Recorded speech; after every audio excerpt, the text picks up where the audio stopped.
Piping a snail trail. A snail trail is a mixture of dots and lines. The line goes back on itself to make the shape of a snail's shell.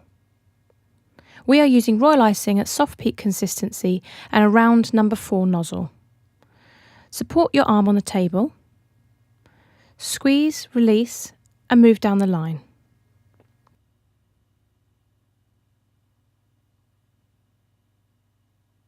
Aim to keep a fluid movement rather than stopping and starting.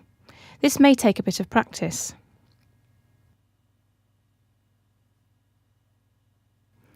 Squeeze, release and move along. Squeeze, release and move along.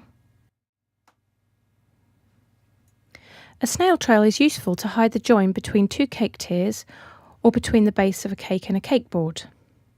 You can also use this technique to embellish the edge of a cupcake.